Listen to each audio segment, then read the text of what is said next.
Zoh Shia is back, and it is insanely difficult. I decided to go in and fight this on TA rules with no Palico, no, what's the word?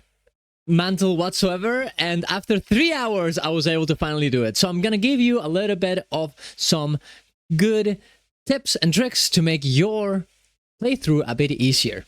Subscribe to the channel for more content like this. Go to my Ko-Fi if you want to support my content. Go to my Twitch to watch me live every morning, and let's get into it. So, as I said before, I'm a new player, and I was able to actually do Zoh Shia after a few, hours of grinding, even without honestly, any advantage whatsoever. But you shouldn't do that yourself. You should indeed go in there and blast with a good amount of equipment. I would heavily recommend, obviously, not only to have your Palico, ideally with a paralysis weapon, so you can actually stun Zoh Shia.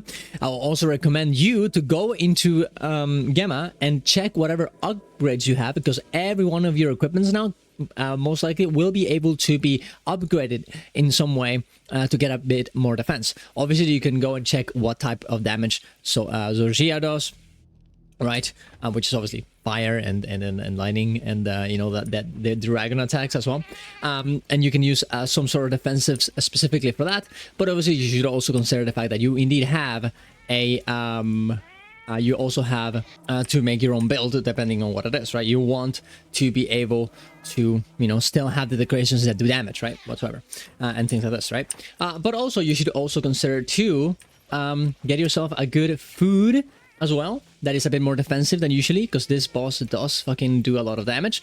So you wanna, probably maybe go for some beggies to get more defensives, elemental resistance, that's kind of nice. Get yourself the Moxie, so whenever you actually die, whenever you're about to faint, you don't, right? So you have another chance of going for it. And in here, honestly, it doesn't really matter. Eastern Honey is good for healing more.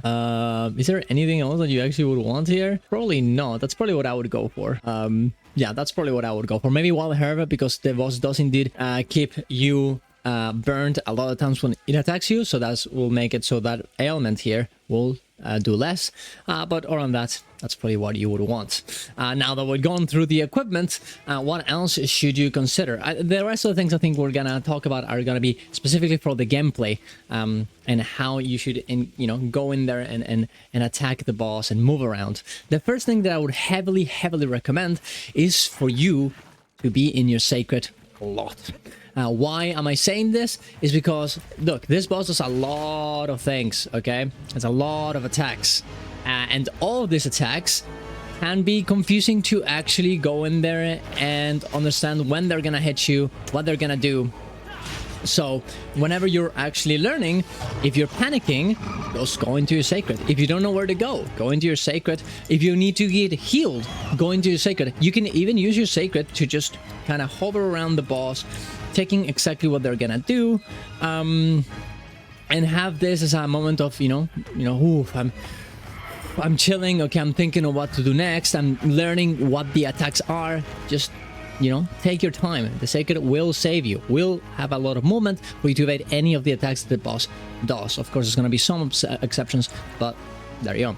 Another thing that is important, those little crystals that you see on that on there, if they get hit by fire or thunder, they will indeed explode, okay? They will explode, and this will make it so, they will do damage to you.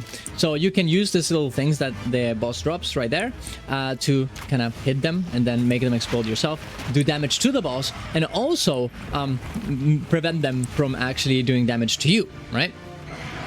Which is nice, and it's very useful, right? And yeah, just think about that, right? Also, whenever the boss does indeed do some damage, like, for example, let's say that it does damage to this little one right here on the side, right? This will make it so the next one will also get triggered. So be careful with this kind of stuff, right? If you see that one of the fire attacks or lightning attacks from the boss will do damage to do any of these ones, consider the ones next to them, because they will indeed get hit by them, right? Another thing, let's say that you're actually inside of the boss, you're hitting them and whatever. There's only a few spots that you can actually do damage to them. The boss, at least at the first phases, right? Which is the front parts, right? The front paws, the head, and all this other stuff, right? So you should be considering this to want to be in this little spot, right?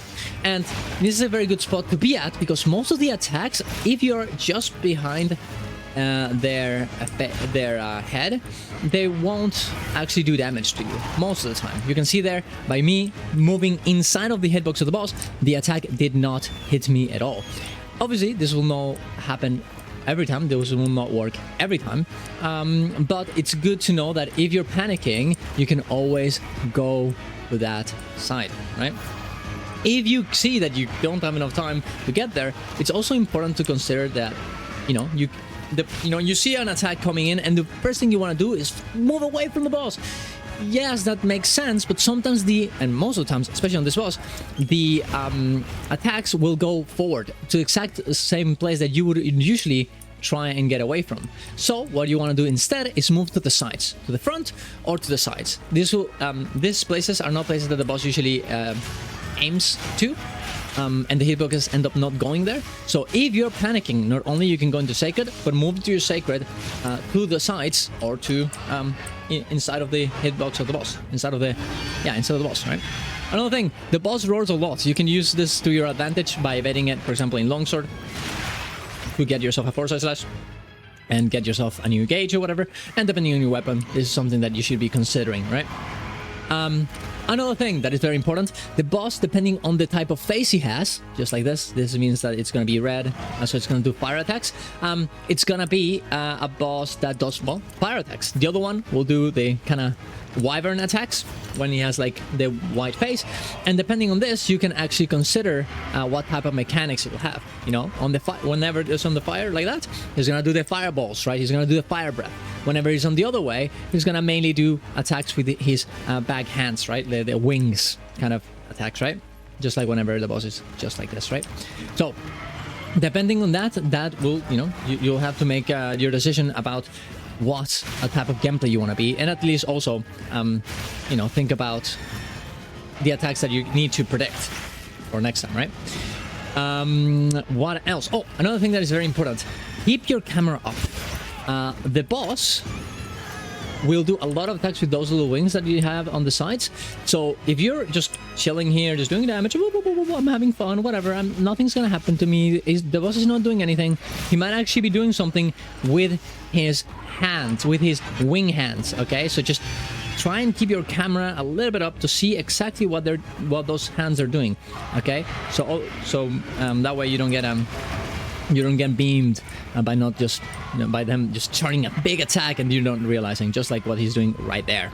Okay, another thing, there's two types of attacks that he does with those hands. I'm just gonna pause it right here. You can see that the boss did like it kind of like started charging up both of his hands, right? Usually that means, well, that's this is about when he does both hands at the same time, he does both, but usually that means that the first attack, whenever he puts them down, that's going to be an actual attack that explodes instantly, or at least does damage instantly. And then maybe there's going to be a bit of an explosion afterwards.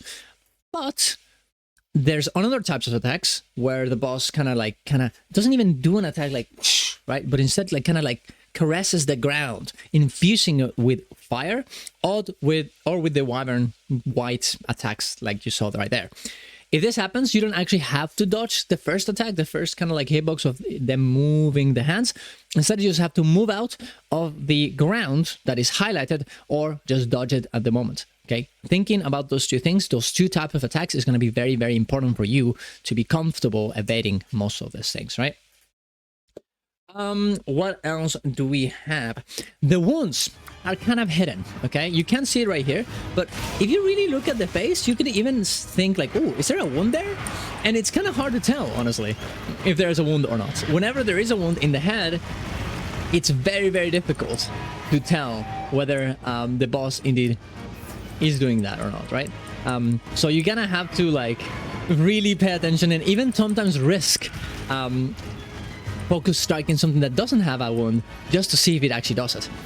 Also, most of the attacks that are like charged end up highlighting the parts of the boss that actually did indeed do the attack, because these are now wounded just for a little bit, just like most of the bosses in this game. whenever they do a big attack that is charged up, they'll become wounded or at least be like burnables for you to do a focus strike. So pay attention to that. If they do a big attack like that, be ready to focus strike it and take advantage of the situation, right? Because at the end of the day, they get stunned. It's pretty nice. Is there anything else that I want to talk about? Oh, well, there's one little thing, and this is the big attack. Wait, before we move to that part, do you see that fireball? Did you see that? You can actually destroy them. You can hit them before they actually get to you, and they'll get destroyed, and you won't take any damage, which is actually honestly pretty cool. I really like it. It's very, very fun. And it'll help you have a better situation. In case that you're panicking and you're gonna get hit by something, right? Okay, and then the last thing that I want to talk about is a special mechanic from the boss. And we're gonna pause the game here because I'm gonna get yourself a little bit of beautiful gameplay from the actual kill that I got. Eventually, the boss will fly away just like this. Eventually, the boss will fly away just like what we're gonna see now, and there's gonna be an attack that if you don't do it correctly, you will instantly faint. There's nothing you really can do about it. And what you're gonna have to do, just like what I do here, is you're gonna have to grab some sort of like projectile, like the ones that you see on the floor, and ideally you will have this ready up beforehand. And what's gonna happen is that the boss is gonna do a fire attack, okay? And the fire attack will trigger this big, I don't know, monticles of stone or whatever, and they're gonna explode. So you want to create yourself a little bit of a pathway for that things to not actually hit you, therefore you being safe. I actually, you can see right here, I made myself this little spot so I will not actually get hit by any of them. And because I forgot to actually eat, I got myself a barbecue grill and I start just eating right there because I know that nothing's gonna happen to me. Which I think was very, very funny. But yeah, and then as you can see here, nothing indeed happened to me. Instead, you can just use this time to keep like sending some damage to the boss with the pod that you actually got yourself to destroy the little things. You can do damage to the boss. And there's another one of these attacks that happen that the bosses might actually be like here, for example. Charges a lot of like power in the floor, creates tinier of these little stones, and does the same thing. But this time you don't really have to destroy them. You can, but ideally what you want to do instead is go back into the boss, in the back of the boss, into the tail, and there will not do any damage on that side. And also you can do a lot damage to the tail. By the way, the tail is a good spot to actually attack, as the boss doesn't really do that many mechanics if you're in behind him. Be careful though, because he might actually turn and you might not be ready for that, but that is the truth. I think that's about it, guys. I think that's all that I have. That's all the things that actually helped me kill this boss, and I'm gonna make a guide exactly on how to kill this boss perfectly for each of the situations on a longsword, because that's the weapon that I use, and hopefully that helps you. I'll leave my kill in the comments down below because I'm pretty proud of it, even though it's not really the best time. It was okay. It was chill. So let me know, what do you guys think? Subscribe to the channel for more content like this. Go to my Ko-Fi if you want to support my content. Go to my Twitch to watch me live. See you guys around. Love you all. Bye bye.